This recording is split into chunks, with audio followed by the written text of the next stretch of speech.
Baharudin Jusuf Habibie atau akrab dikenal dengan B.J. Habibie adalah seorang inspirator, seorang teknokrat. B.J. Habibie namanya tak pernah lekang oleh waktu. Presiden Republik Indonesia yang ketiga yang terus dikenal bangsa Indonesia karena kecerdasannya.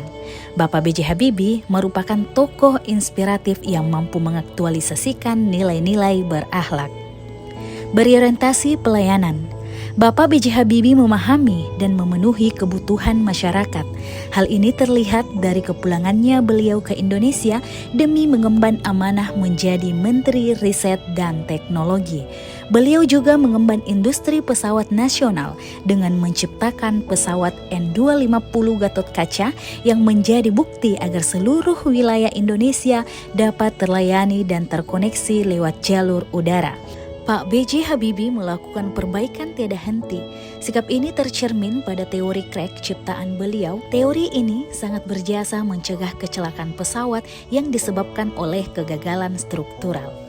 Nilai yang begitu melekat pada sosok Habibie adalah kompeten. Kompetensi yang dimilikinya tidak sebatas pengetahuan, melainkan visi dan inovasi yang nyata. Keahliannya di bidang dirgantara telah menghasilkan teori-teori fundamental, seperti teori yang digunakan untuk menghitung kekuatan retakan pada sayap pesawat. Habibie adalah contoh nyata bahwa seseorang yang kompeten dapat menggerakkan perubahan dan memajukan negaranya. Di samping kompetensi yang luar biasa, Habibie juga dikenal karena aktualisasi nilai akuntabel.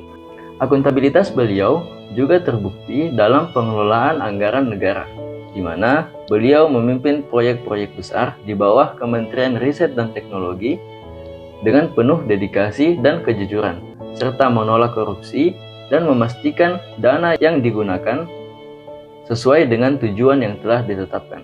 Kepemimpinan B.J. Habibie mencerminkan bentuk keharmonisan dalam pemerintahan melalui kemampuannya menjembatani berbagai pihak, membuka ruang demokrasi, serta mendorong transparansi dan reformasi. Beliau memberikan kebebasan pers, memberikan amnesti pada tahanan politik, dan menjalankan pemilihan umum yang pertama sejak 1955. Sikapnya yang terbuka terhadap dialog dan perubahan menunjukkan bahwa beliau mampu membangun keharmonisan dalam pemerintahan. Kemudian dengan kembalinya B.J. Habibie ke Indonesia dan perannya dalam membebaskan bangsa dari krisis ekonomi pada tahun 1997 hingga 1998 merupakan wujud nyata dari loyalitas beliau terhadap tanah air. Selanjutnya adalah adaptif. Pada masa pemerintahan B.J. Habibie, Indonesia mengalami situasi yang pelik.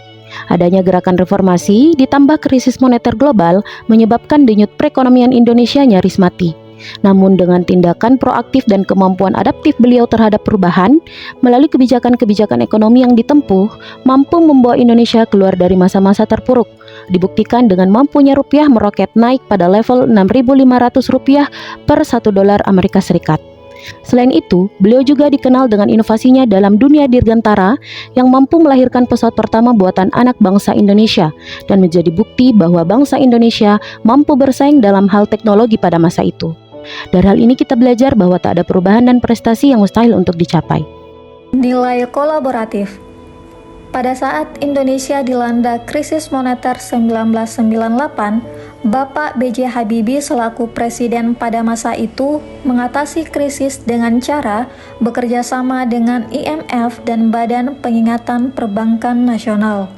Hal tersebut membuat Indonesia berhasil mengatasi krisis yang terjadi. Dan kerjasama ini merupakan perwujudan nilai kolaboratif ASN yang profesional.